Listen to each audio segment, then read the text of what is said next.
All rise, please. Probate Court for Lenawee County is now in session. The Honorable Catherine Esel presiding. You may be seated. Thank you and good morning. As promised, I'm going to get us up onto YouTube and then I will give you the opinion.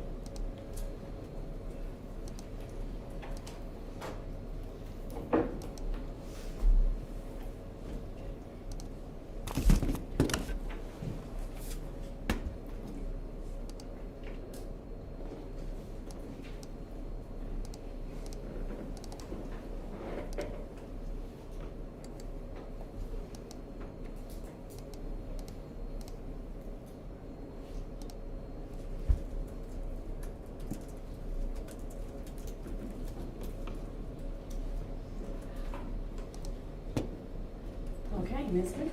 This is in the matter of the Skelton Boys, file 53020, 53021, and 53022.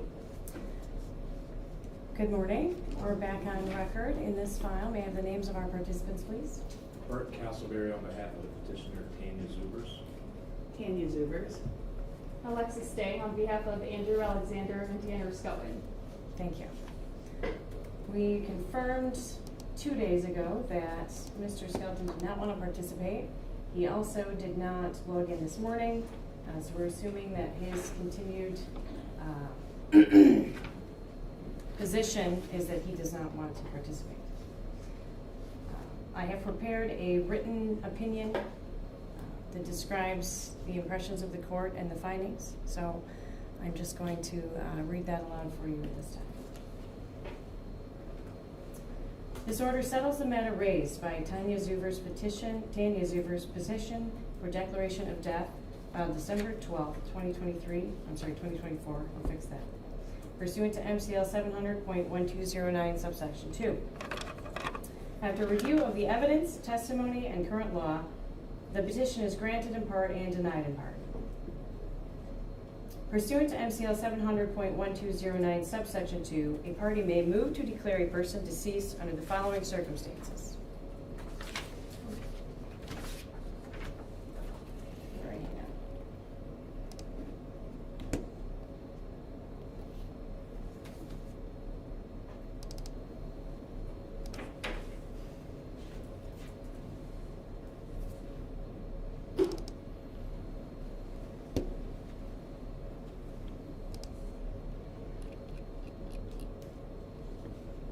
An individual whose death is not otherwise established under this section, or section 1207, who is absent for a continuous period of 5 years during which he or she has not been heard from, and whose absence is not satisfactorily explained after diligent search or inquiry, is presumed to be dead.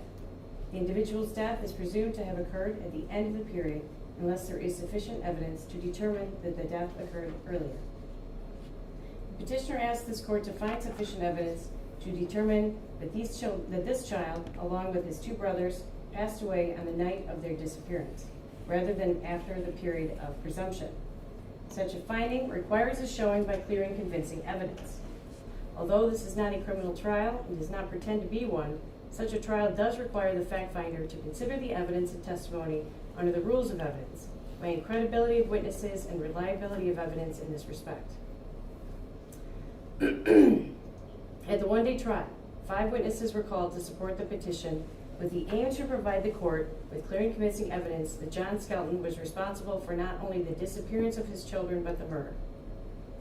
The 3 law enforcement officers testified,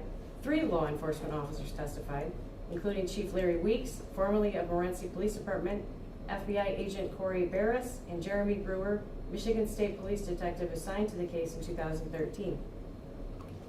All offered their opinions that John Skelton was responsible for the murder of these 3 children.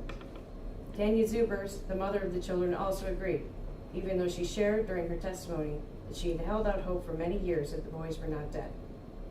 Cold case expert Kelly Hodges was the only other witness, called to confirm that she had run approximately 20 database searches on the state and federal level, including facial recognition, with past and all sets of age progression photos.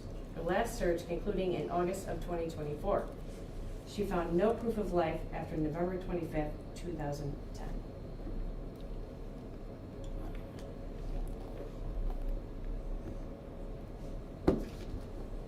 The testimony provided by law enforcement officers included a very high-level presentation of events, which relied heavily on layers of hearsay from statements, sometimes second, third, or even fourth-hand accounts, reports, photos, and other non-specified records. This raises a very serious barrier for the petitioner to reach the burden of clear and convincing evidence necessary for the court to find the children were murdered by John Skelton. Chief Larry Weeks' testimony reflected direct observations of the home and direct interactions with John Skelton at times, both before and after the disappearance. His first-hand observations included events on September 13, 2010, when John Skelton threatened to take the three boys to Florida. His report on the event was entered into evidence and reflected that he and a Michigan State trooper, quote, stood by until it appeared that things were civil enough for us to leave, end quote. He also testified to arriving on scene to the Skelton residence and observing the home in, quote, disarray, quote, on November 26, 2010, likely sometime in the afternoon. He shared that a fellow officer had removed a noose, quote, noose, and put it on a door handle, and that some other family members had already gone through the home looking for the children. His only further description of the home included broken glass in cabinets, cords to appliances cut, a Bible open to a highlighted verse, and a suicide note found in a notebook. Aside from his own attempts to access a computer, the remainder of his testimony recounted what he remembered of statements made to him by fellow officers, family members, and others. It was unclear what pieces of his testimony were from his own observations or from reports or statements that he may have recalled information. These weaknesses in the testimony were never explained by any exception to the hearsay rule, nor supported with the testimony of witnesses he referenced, photos, or any other records. This has the unfortunate result of undermining the reliability of his testimony as it relates to the request that the court determine a murder occurred. He shared the extensive efforts to search for the boys, however, referencing search tools such as maps of the area used daily to brief fellow searchers, and verified that no one had seen the boys after November 25, 2010, himself included. The next witness was FBI agent Corey Barris. He was assigned to the case and arrived at the Skelton home in the afternoon of November 26, 2010, staying overnight. He described the home as, quote, destroyed, quote, with a bed sliced up and a noose hanging from a banister. The remainder of his testimony consisted of his recounting what he learned from analysis of John Skelton's laptop and of the text messages and conversations between others and John Skelton in the days following his assignment. It is again unclear how or when he came into such information, as during questioning from the lawyer guarding ad litem for the child, he confirmed he had never had any direct contact with John Skelton. This is another unfortunate concession, given that his testimony up to that point covered many of the pieces of evidence the petitioner would purport to use in supporting the request to find that John Skelton murdered his children.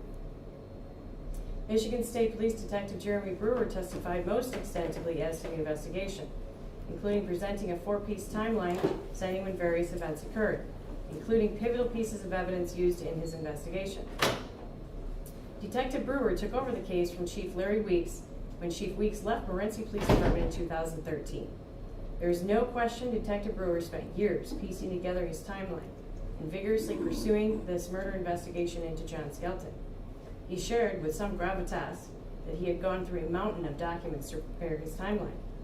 Unfortunately, none of those supporting documents were provided to the court to substantiate, verify, or authenticate the events on the timeline. His testimony did include, however, his recollection of several different interactions with John Skelton, including a confrontation with him involving Moses Gingrich, whom John Skelton had directed him to find in order to try to find out where the boys could be found. He verified that despite extensive searching, including dredging a small lake at a campground, not one of the boys has been seen or heard from since November 25,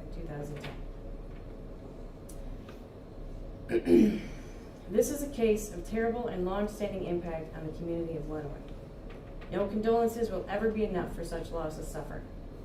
These proceedings offer an opportunity to recognize the disappearance and death of these 3 brothers, but leaves many more questions unanswered.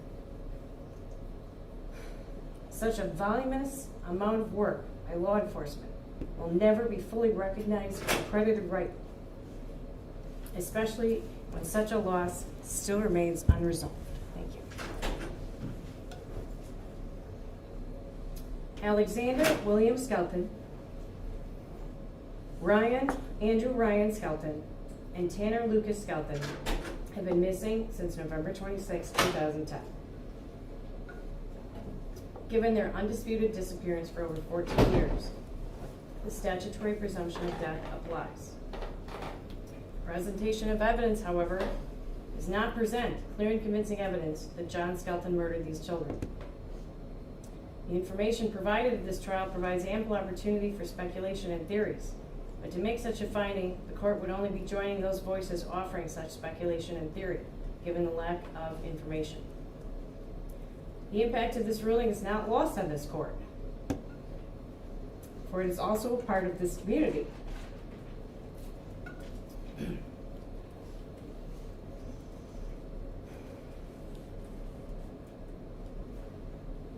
But the court must follow the law, and to ignore it in this case risks the very structures upon which our system of justice is built.